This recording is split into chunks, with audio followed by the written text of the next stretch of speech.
tecnologias de informações trouxeram a todos os cidadãos brasileiros a informação em tempo recorde. Mas, muitas vezes, decisões importantes que são tomadas nos tribunais, normas, procedimentos do governo, não chegam a quem interessa.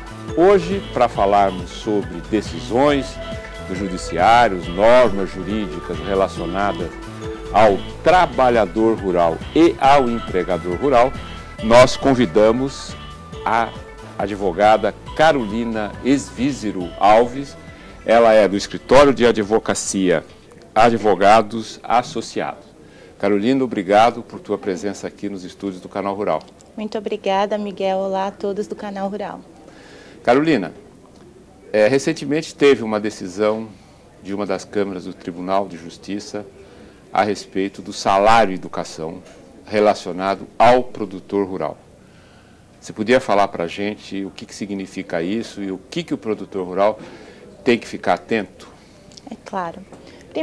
Primeiramente, nós temos que diferenciar o produtor rural pessoa física do produtor rural empresa que possui uma firma individual, que tenha cadastro no CNPJ. Isso porque a Lei 9.424 de 1996, ela dispõe que para fins de salário e educação é contribuinte apenas o empregador rural que possua uma empresa ou uma firma individual, com cadastro no CNPJ registrada na junta comercial.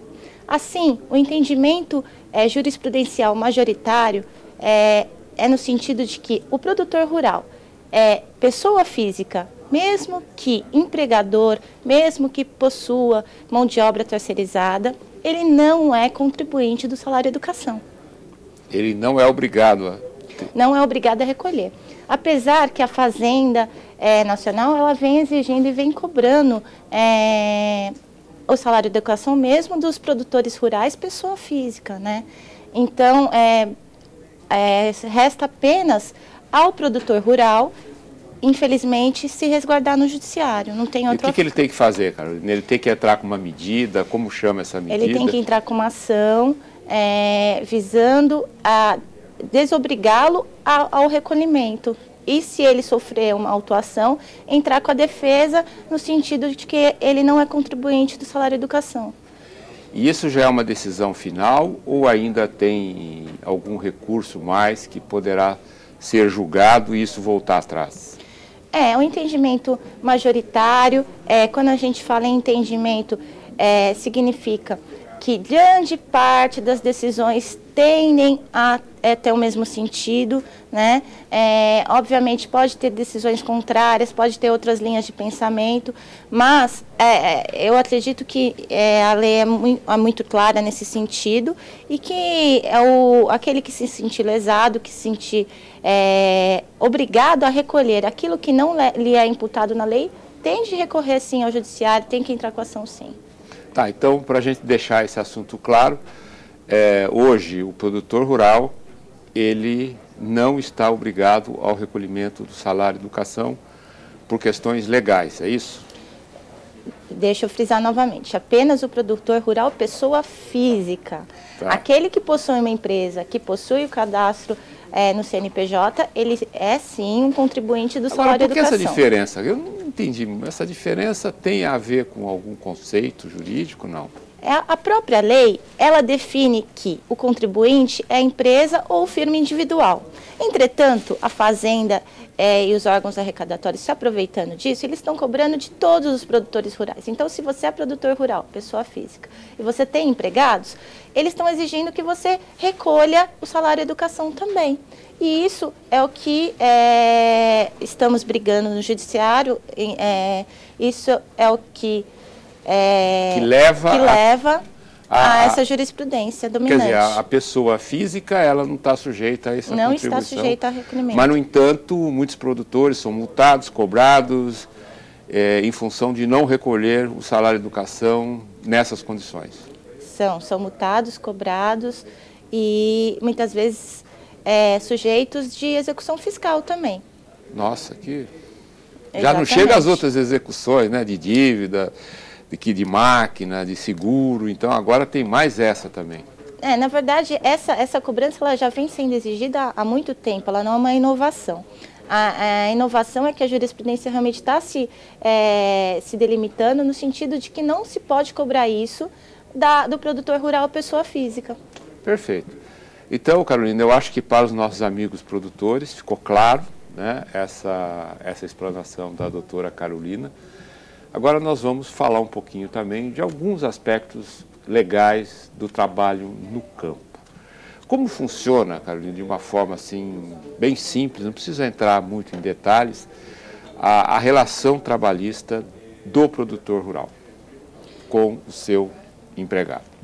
Porque a gente sabe, eu vou fazer aqui falar um pouquinho sobre isso, que muitas vezes o produtor reclama que ele tem que seguir uma determinada legislação que muitas vezes é impraticável no campo, né? Você tem que ter uma série de coisas, eles são multados, e muitas vezes o produtor rural não sabe disso, e ele é multado, ele é penalizado por desconhecimento de normas que ele estaria obrigado a cumprir e acaba não cumprindo. Então vamos ver, Carolina, alguns aspectos que você acha relevante para falar com os nossos amigos produtores.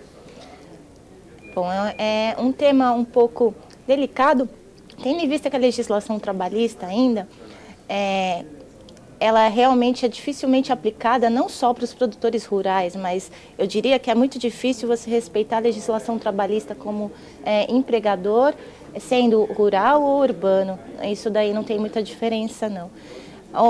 A diferença é que eu acho que ela é mais desrespeitada dentro do trabalhador, do trabalho rural, né? O trabalhador rural, ele possui os mesmos direitos que um trabalhador urbano. E como empregador rural, como trabalhador rural, eles possuem até alguns benefícios quanto à prova do tempo de trabalho para fins de previdência social. Você não precisa, naturalmente, ter recolhimento, como acontece com um trabalhador urbano, não tem que fazer a prova da quitação, a prova do registro, ter anotado na carteira de trabalho todos os anos que você trabalhou para poder pedir sua aposentadoria. Basta conseguir comprovar de alguma forma que você exerceu a atividade rural. Para isso, dentro do próprio site da Previdência, existem todos os documentos que devem ser levados e pesquisados e juntados para que você consiga fazer essa prova.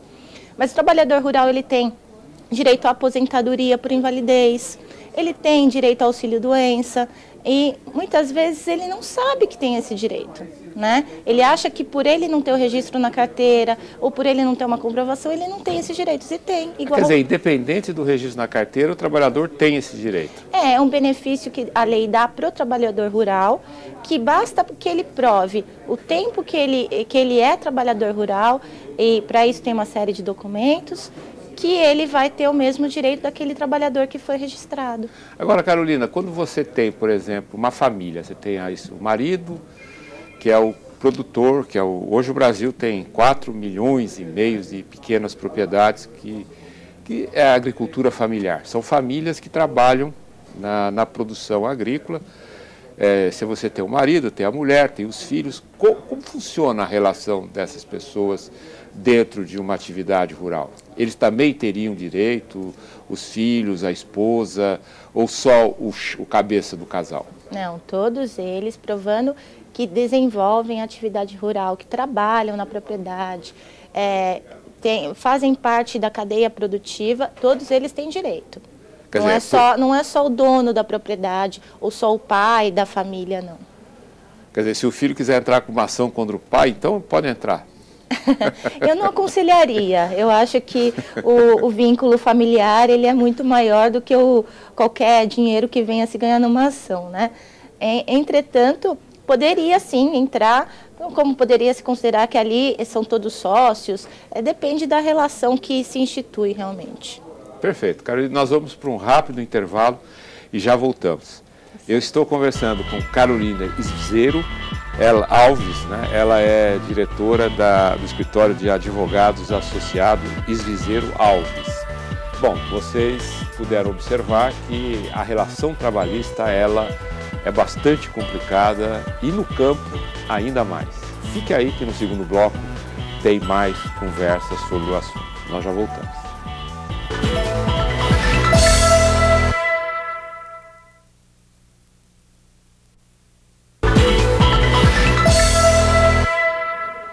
Estamos de volta com o segundo bloco do programa Estúdio Rural. Eu estou conversando com a doutora Carolina Svízero Alves. Ela é do escritório de advocacia Svízero Alves. Nós estamos falando sobre a relação trabalhista do produtor rural e o trabalhador rural. Carolina, existem verbas indenizatórias que não incidem ou que incidem à contribuição social? Então, esse é um tema também que vem sendo recorrente agora em nossos tribunais.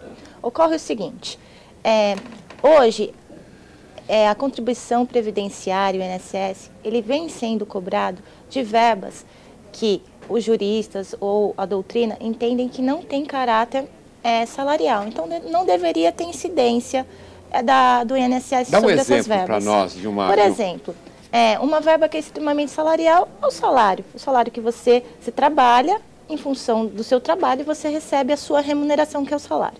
Agora, o aviso prévio indenizado, ele já é, na verdade, uma indenização por você estar sendo demitido. Entende-se essas verbas indenizatórias como se fossem um prêmio, uma punição para o patrão.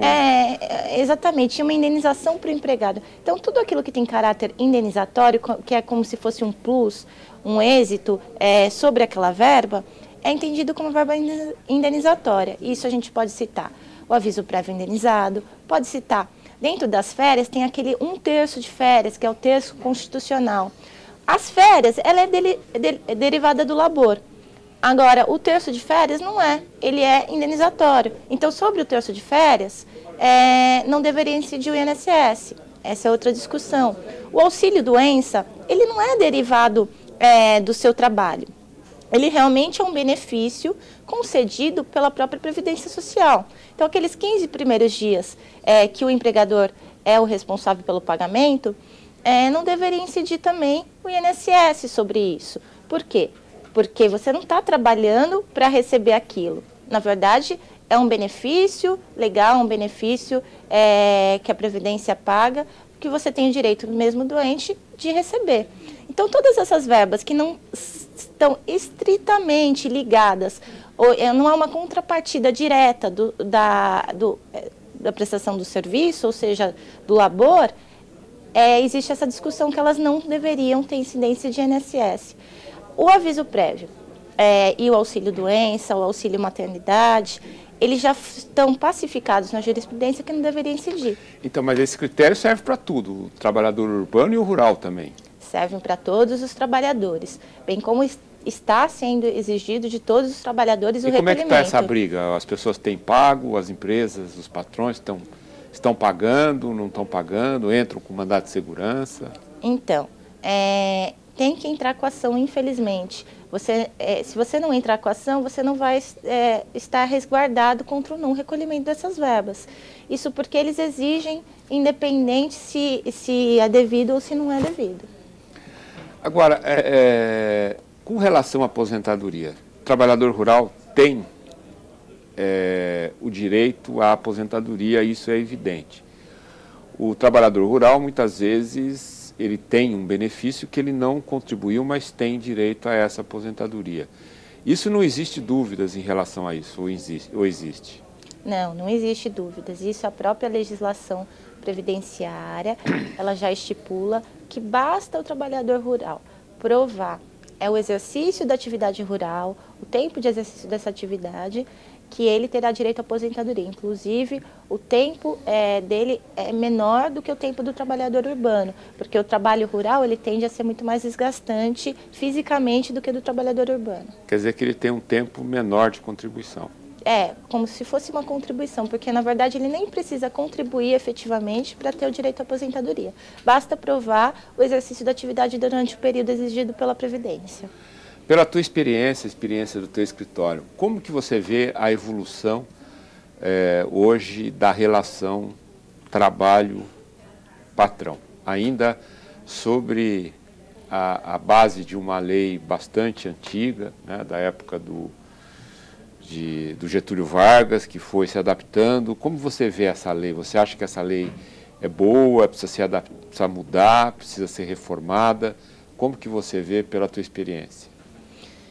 Eu acredito que a lei, ela é boa, sim. Obviamente, ela é paternalista em certos casos, em prol do empregado, realmente, na maioria dos casos. Mas, se ela é paternalista, ela foi criada exatamente com o objetivo de proteger os trabalhadores, para que não tenha trabalho escravo, para que não tenha o trabalho em condições extremamente precárias. E, infelizmente, coisas que, apesar da lei ainda ser paternalista, ainda existem no nosso Brasil, somente no interior. E eu acho que a lei tende a mudar, mas primeiro a população tem que mudar e tem que saber respeitar aquilo que é tratado. Se eu trato com o meu empregador que eu estou sendo contratada para receber isso ou aquilo, não deveria ter uma lei que me obrigasse a receber mais do que isso. Mas, infelizmente, eu acho que a gente ainda não tem o condão de estar respeitando esses direitos fundamentais, não. Quer dizer, essa lei ela pende para os dois lados, né? Ela penaliza, às vezes, o trabalhador e penaliza o patrão. Outro dia nós estávamos discutindo aqui no Canal Rural sobre a questão do café, né? O café brasileiro, ele é conhecido no mundo inteiro, ele tem é bem competitivo. O Brasil é o maior produtor de café, o maior exportador, o segundo maior consumidor, mas aqui no Brasil os custos eles são muitas vezes altos, porque a panha do café ela é manual em algumas regiões que você não pode pôr equipamento. E há uma fiscalização, evidentemente, e há uma conscientização do produtor para não mexer, não transgredir e observar a legislação trabalhista. Mas nós estamos competindo com países, por exemplo, como países da Ásia, onde é normal as crianças de 14 a 16 anos colherem café. Como você vê esse atrito? Eu particularmente, eu acho que as pessoas têm que trabalhar desde que sejam respeitados os seus direitos. Exatamente essa questão da lei ser paternalista ou contra o empregador, quando você realmente está cumprindo os direitos trabalhistas, e aí vem às vezes um empregado alegando que quer receber uma hora extra a mais, ou falando que trabalhou até a meia-noite, e às vezes nem sempre o empregador tem a prova de que já realizou aquele pagamento, aí a lei é contra ele, mas também para proteger exatamente desse serviço, dessa mão de obra escrava, que, por exemplo, em outros países a gente sabe que é comum trabalhar mais de 12 horas por dia, não ter horas extras, ter o trabalho infantil. Então eu vejo que, se sob um ponto de vista, a lei deveria realmente ser alterada para benefício dos empregadores que estão aqui cumprindo a legislação, pagando absurdamente seus impostos, ao mesmo tempo tem certas condições rígidas que não podem ser mexidas, realmente para proteger que não haja esses abusos que a gente sabe que ainda ocorrem. Isso existe mesmo, né? De vez em quando a gente tem conhecimento aqui no Canal Rural de pessoas que é comum no ramo, né? Na área rural, pessoas virem de outras cidades para trabalhar em outras lavouras. E é um processo bastante complicado e muitas vezes o produtor não segue, né, bem a legislação trabalhista. Então, o nosso programa está chegando ao final. Você tem 1 minuto para as suas considerações sobre o que você falou, que eu achei muito legal. Independente da lei, a gente tem que ser... Eu acho que independente da lei, vale muito aquilo que foi tratado entre as partes, lógico, se respeitando o bom senso e os direitos fundamentais das pessoas humanas. Perfeito. Carolina Isízero, acertei? Acertou. Alves, obrigado por tua presença aqui nos estúdios do Canal Rural. Obrigada a todos os amigos do Canal Rural. Bom, o programa de hoje fica por aqui. Vocês puderam observar que hoje o trabalho, a produção rural, ela tem uma proporção significativa no nosso produto interno bruto. ela é uma das grandes geradoras de mão de obra e por isso existem conflitos entre o patrão e o empregado também nessas áreas. Muitas vezes é difícil de você provar pelas condições, pelas características que esse trabalho norteia a produção hoje no campo. O programa de hoje fica por aqui. Até o próximo programa.